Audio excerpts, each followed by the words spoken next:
Carta de Paulo aos primeiros Coríntios. Nós nos propusemos em falar para vocês sobre as epístolas de Paulo, né? Claro que existe uma profundeza inesgotável nos ensinos das epístolas de Paulo. Sempre lembrando que epístola quer dizer carta. Na quarta-feira, nós iniciamos falando sobre a epístola aos Romanos, né? A epístola de Paulo aos Romanos, que foi escrita também em Corinto, e transcrita por um dos 70 discípulos de nosso Senhor Jesus Cristo, que foi o Tércio Icônio.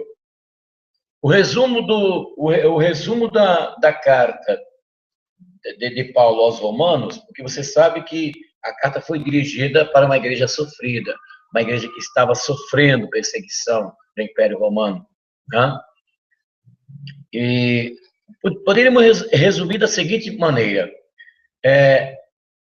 toda explicação do Evangelho nós poderíamos obter através da carta de Paulo aos Romanos. Ele dá explicações, entendeu? Ele explica que o Evangelho veio pela graça e a manifestação da justiça de Deus.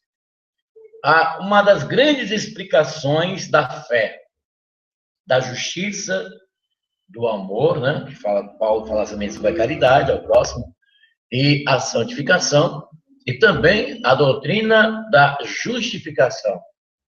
A doutrina da justificação, como está lá escrito no capítulo 5, justificados, pois, mediante a fé, tendes paz com Deus. Essa palavra justificação, ela está ligada ao quê? A parte da justiça, né? O réu, ele é acusado de alguém que vai pagar ou vai apresentar uma prova para absolver aquele réu. O que aconteceu conosco com relação a Deus através do nosso Senhor Jesus. E assim, justificados, pois, mediante a fé, tendes paz com Deus. Mas vamos aqui para a carta de Paulo aos Coríntios, né? Vamos aqui logo ler no início. Vamos ler aqui no início. Você sabe que a cidade de Coríntios era uma cidade que estava ali no meio da Grécia, né? Mergulhada no paganismo, mergulhada na idolatria, no panteísmo. E era uma dificuldade muito grande a evangelizar aquele povo, aquela igreja. E os irmãos estavam ali tendo dificuldades, né? Tendo dificuldades diversas. Não somente no comportamento cristão, mas também no íntimo da igreja, no íntimo da igreja. Porque eles começaram como os discípulos de Jerusalém, também serem cheios do Espírito Santo, mas eles não estavam sabendo conduzir a manifestação do Espírito Santo. Então, Paulo tomou conhecimento através da família de Cloé das coisas que estavam acontecendo lá na igreja de Coríntios. Vamos começando a ler aqui o capítulo 1, que diz assim: Paulo, apóstolo de Jesus Cristo, o chamado e vontade de Deus, e o irmão Sóstenes, a igreja de Deus que está em Corinto, aos fiéis santificados em Jesus Cristo, chamados à santidade, juntamente com todos os que em qualquer lugar que estejam invocam o nome do Senhor Jesus Cristo, Senhor deles e nosso. A vós graça e paz da parte de Deus, do Pai e do Senhor Jesus Cristo. Não cesso de agradecer a Deus por vós, pela graça divina que vos foi dada em Jesus Cristo. Nele fostes ricamente contemplados com todos os dons. É o que eu falei, né? Eles foram contemplados com os dons. Com os da palavra, os da ciência. Tão solidariamente foi confirmado em vós o testemunho de Cristo.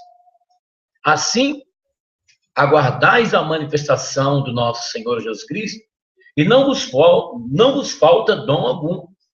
Ele há de vos confirmar até o fim, para que sejais irrepreensíveis no dia do nosso Senhor Jesus Cristo. Fiel é Deus, por quem fostes chamados à comunhão do seu Filho, Jesus Cristo, nosso Senhor.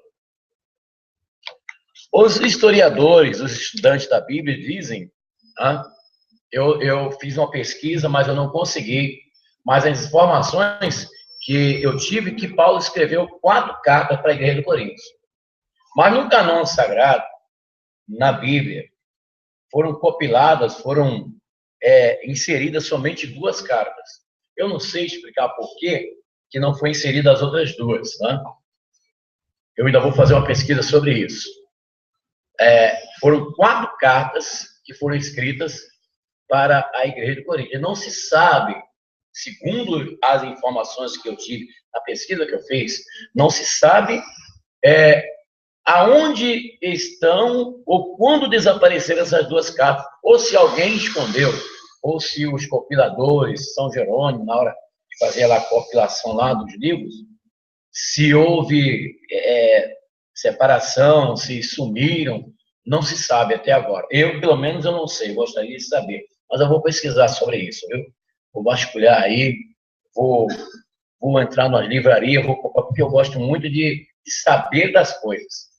Eu acredito, David Afonso, eu acredito que essas 2 cartas existem, mesmo que seja lá os fragmentos dos papiros, do pergaminho, eu acredito que existe, entendeu? Só não sei por que alguém disse que desapareceu, entendeu? E por que desapareceu, e por que não foi inserida no cânon as outras 2 cartas a Coríntios. Eu não sei dizer porque eu não tenho essas informações, né? Mas nós temos a primeira carta aos Coríntios e a segunda carta. Interessante que essa carta aqui, segundo os historiadores, segundo os entendidos nas escrituras, eles dizem que essa não foi a primeira carta. Que coisa, né? Essa primeira carta aos Coríntios, não foi a primeira. Foram 4 cartas e essa não foi. E essa que está aqui, na ordem, no cânon, como a primeira carta, não foi a primeira. Aí é questão de a gente estudar profundamente, fazer pesquisa, não é o caso aqui, né? Aqui nós vamos dizer para você que aproximadamente no ano 55 da nossa era, que foi escrita a carta de Paulo aos Coríntios, né? E vamos ao conteúdo. Qual é o conteúdo da carta aos Coríntios? O conteúdo da carta aos Coríntios. O conteúdo da pregação da palavra. Qual é o conteúdo da pregação da palavra? Nós podemos ver isso aqui no capítulo 2, né? Logo no capítulo 2. Também, quando eu fui ter convosco, irmãos, não fui com prestígio de eloquência, nem de sabedoria humana, para anunciar-vos o testemunho de Deus. Eu me apresentei em vosso meio, num estado de fraqueza e desassossego. Ele disse, quando fui ter convosco, não fui com demonstração de palavras persuasivas de sabedoria humana, mas demonstração de espírito e de poder. Entendeu? E Paulo, ele resume a pregação que foi feita à igreja de Corinto, dizendo assim, olha, a palavra da cruz é loucura para os que perecem, mas para nós que somos salvos é o poder de Deus. Foi a mensagem da cruz que Paulo entregou. O resumo da mensagem principal entregue às pessoas ali na igreja de Coríntios, também a igreja e as pessoas da cidade de Coríntios, resume na pregação da mensagem da cruz. Em segundo, a condenação às práticas pagãs, porque alguns dos nossos irmãos da igreja de Coríntios ainda estavam impregnados com a prática do paganismo, porque a prática do paganismo era uma coisa muito forte na cidade de Corinto. Existia templos, a deusa Diana, Afrodite, as deusas pagãs, e o culto a essas deusas lá em Corinto era uma coisa frenética, era uma coisa permanente. E os irmãos que se converteram na igreja de Corinto, em alguns deles ainda estavam praticando o paganismo, né? Estavam praticando ali o misticismo daquela cidade. E Paulo condenou, dizendo, olha, meus irmãos, aqueles que participam da mesa do Senhor não podem participar da mesa com os demônios, viu? Paulo repreendeu. Terceiro, uma coisa muito polêmico entre muitos irmãos nas igrejas, né? É sobre a ceia eucarística. A ceia eucarística. Paulo também, ele fala, vamos aqui para o capítulo 11, versículo 23. Interessante que Paulo, ele diz assim, olha só, eu recebi do Senhor e vos transmiti que o Senhor Jesus, na noite em que foi traído, tomou o pão. Ele diz aqui que ele recebeu do Senhor. Quer dizer, ele não recebeu do apóstolo São Pedro, nem do apóstolo Santiago, nem de um dos apóstolos de Cristo, nem de um dos discípulos, mas do Senhor Jesus Cristo. O que vos transmiti, que o Senhor Jesus, na noite que foi traído, tomou o pão, e, depois de ter dado graças, partiu-o e disse, isto é o meu corpo que é entregue por vós, fazei isto em memória de mim. Do mesmo modo, depois de haver ceado, tomou também o cálice, dizendo, este é o cálice, é a nova aliança no meu sangue, e todas as vezes que o beberdes, fazei-o em memória de mim. Aí, tem muita gente que não acredita nessa doutrina irrefutável da Bíblia. Eu falei doutrina. O que é doutrina? Doutrina é o ensino das Escrituras, não ensino de igreja, nem de pastor, nem de padre, nem de papa, nem da igreja católica, nem da igreja protestante, nem da igreja luterana. Quando eu falo doutrina, no texto que eu estou falando aqui, no assunto que eu estou dizendo aqui, doutrina é o que está ensinado na própria Bíblia, entendeu? É um assunto muito polêmico, né? Mas ele fala esclarecidamente, explicitamente sobre a ceia eucarística, né? Que é praticada no seio da Igreja de Jesus. Agora, tem pessoas que não acreditam, né? Que o sacramento, assim, a comunhão, a comunhão, porque a palavra Eucaristia quer dizer comunhão, quando nós participamos da hóstia, né? Nós participamos da Santa Eucaristia, estamos ali em comunhão com Cristo Jesus. Claro que é símbolo, né, pessoal? É o pedaço do pão, a hóstia, é o símbolo do corpo de Jesus que foi moído na cruz. E memória, quer dizer, a morte, memorizando a morte do nosso Senhor. Isso é uma coisa fácil de entender, mas tem gente que faz uma confusão terrível, e tem muitas igrejas que estão abolindo até a ceia, a Eucaristia, dizendo que não está na Bíblia. Mas como você pode observar no capítulo 11, versículo 23 aqui da carta de Paulo aos Coríntios, Paulo lhe fala explicitamente sobre a Eucaristia. Outra coisa que ele fala aqui é sobre os dons espirituais.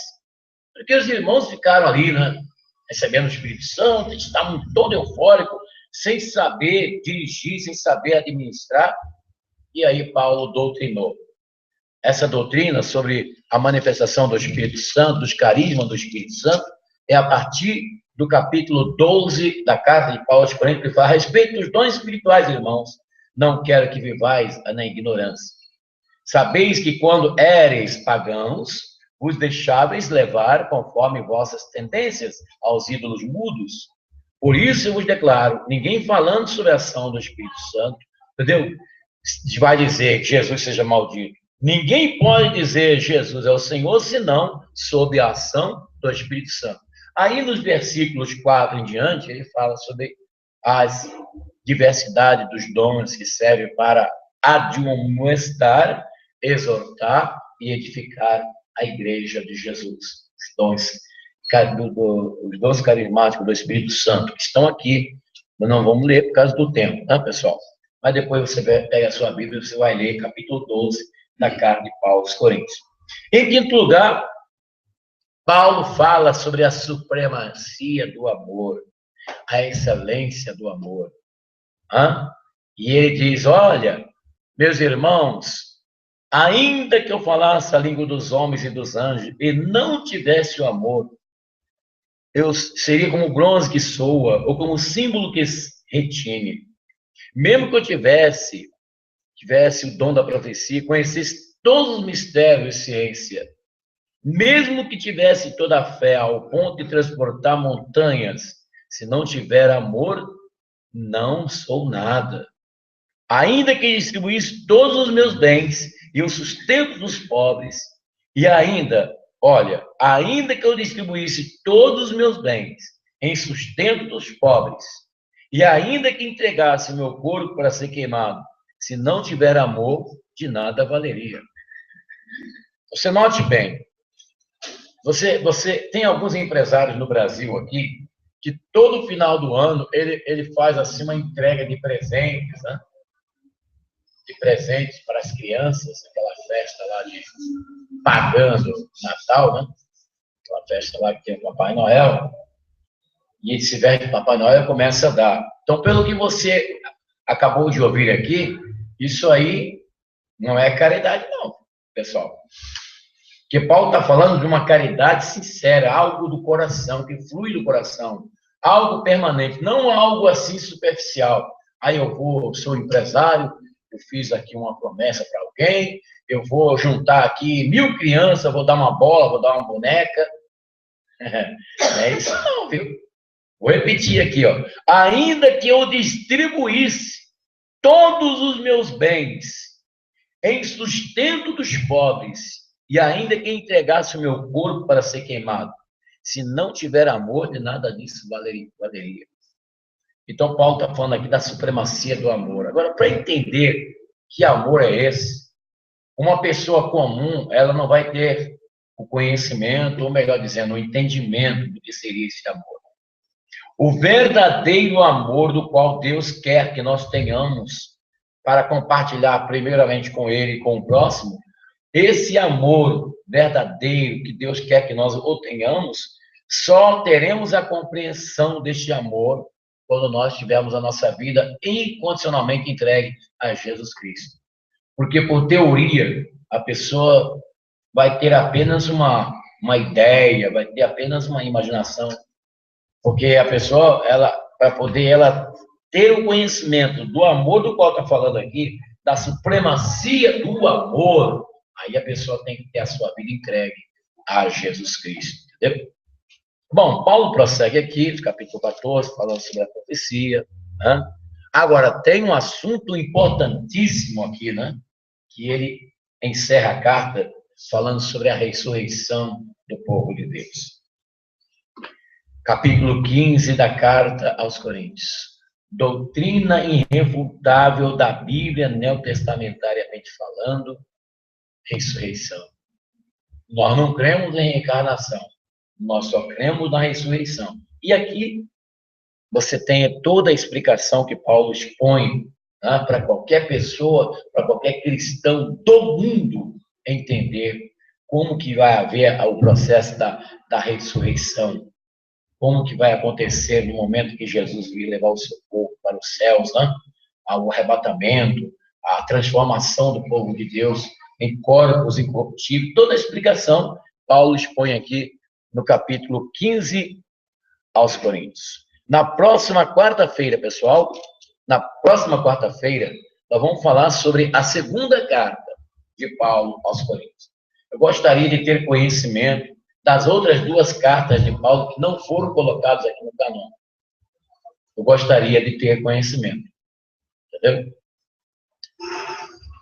Se algum de vocês que estão aqui agora, nesta igreja agora, se algum de vocês tiver alguma pista, alguma informação, algum livro na sua casa que fale sobre essas duas cartas que não estão no cânon, eu gostaria que vocês se manifestassem e me desse a dica, porque eu quero ter informação. Sou muito curioso. Eu quero saber o que Paulo escreveu nessas duas cartas que não estão no cânon, e quero saber por que os primatas da igreja, né, São Jerônimo, aqueles que compilaram a Bíblia, né, que compilaram a Bíblia lá no início da igreja, por que não inseriu aí aquelas outras duas cartas? Por quê? Eu quero saber, entendeu? Então, se algum de vocês sabe aí, porque não é tudo que nós sabemos, pessoal. Mesmo que nós estudemos e venhamos ler os livros, as pesquisas que fazemos, mas tem coisa que foge à nossa mente. E estou fazendo esse apelo aí, porque eu fiquei curioso, eu quero saber as duas cartas que não estão aqui. que não foram compiladas no livro chamado Bíblia, né? O que quer dizer Bíblia? Já falei aqui para vocês, coleção de livros pequenos. Porque a palavra Bíblia vem da biblon. Biblon no grego quer dizer livro pequeno. E juntando os biblões, então, para não falar assim, biblons, então passaram a usar o termo Bíblia, que seria o plural de biblões, o conjunto de biblões, entendeu? E 2 biblões ficou faltando, né? Eu queria saber, entendeu? Se vocês tiverem informação, por favor, me informe, viu? Próxima quarta-feira nós vamos falar sobre a segunda carta de Paulo aos Coríntios. Como nós dissemos na quarta-feira passada, que nós vamos falar, ter uma visualização das cartas de Paulo dirigidas às igrejas e também a algumas pessoas, como no caso de Filemão, Tito, Timóteo, né? Nós vamos conhecer essas cartas, o teor dessas cartas que foram escritas e que são de suma importância para a igreja de Jesus que somos nós. Essa é uma transmissão diretamente do Santuário Yahvé, de Santo Amaro, São Paulo, capital, que fica localizada na rua Desembargador Bandeira de Melo, número 513. Eu quero convidar você para nesta sexta-feira, nós teremos as 3 grandes celebrações de libertação da queima do mal. Se você quiser se libertar das forças do mal, das coisas ruins que estão oprimindo a sua vida, você vai comparecer. Se você quer a libertação na sua vida, na sua empresa, na sua família, e você sabe que na sua casa tem algo que não que você sabe que aquilo ali não é coisa ligado ao nosso Deus, ao Todo-Poderoso, nosso Pai Celeste. Por exemplo, um patuá, entendeu? Um patuá que alguém deu para você usar no bolso, usar lá dentro do seu carro, ou então a figa, ou qualquer coisa semelhante a esta que eu citei, e você, para ter a libertação, para você se libertar, você precisa desfazer disso aí, viu? Você precisa desfazer disso aí. Então, você vai trazer para nós, em nome de Jesus, e nós vamos entregar para você a oração da queima do mal. A oração da queima do mal. Para Deus exorcizar o poder das trevas do inferno na sua vida, em nome de Jesus, aqui nesta sexta-feira, 9 da manhã, 3 da tarde, 18 horas. Você também pode escrever para nós, para escrever para missãoiavé@gmail.com, tá bem? missãoiavé@gmail.com. O nosso telefone aqui do santuário, 2597-6926, prefixo 11, São Paulo. Você de qualquer parte do Brasil pode ligar para nós, tá? Você pode também acessar o nosso site, www.missãoiavé.com.br, que ainda está em construção, para colocar o seu pedido de oração lá, viu? Coloque o seu pedido de oração, nós vamos levar o seu nome para o monte e nós vamos fazer o clamor a Deus para Jesus te dar a libertação. Porque a nossa comunidade aqui, Missão Yahvé, pessoal, é uma comunidade de libertação, para quebrar o inferno, para quebrar o mal que está na sua vida pelo poder de Deus, tá? Então, você que é da Zona Sul de São Paulo, você vai comparecer nesta sexta-feira na grande celebração da queima do mal, em nome de Jesus, o nosso Senhor. E você que é internauta, que está aí no YouTube, que tem o seu canal, se você quiser se inscrever no nosso canal, é muito fácil. Você não vai digitar nada, simplesmente você vai clicar nessa parte que tem em vermelhinho debaixo do vídeo, tem uma parte escrita assim, inscrever-se. É só você clicar que automaticamente você estará inscrito. E todas as vezes que nós postarmos os vídeos aqui, você recebe aí no seu canal automaticamente e Deus vai abençoar você. Entre em contato conosco, telefone 2597-6926, é o telefone para libertar você das forças do mal, porque a nossa comunidade é uma comunidade de libertação, de exorcismo, onde nós enfrentamos o inferno na sua vida pelo poder de Deus para você ser vitorioso. Não é brincadeira, eu não estou falando algo assim que eu acho, que eu penso, não. Eu estou falando algo, eu tenho certeza absoluta, tá? Eu tenho certeza. Nós estamos há 22 anos aqui em Santo Amaro, na Zona Sul de São Paulo, abençoando o povo, e você pode experimentar o poder de Deus. Se você crê, verás a glória de Deus. Compareça nesta sexta-feira, porque vai ser muito bom para você, e sua família. Até o próximo encontro, em nome de Jesus.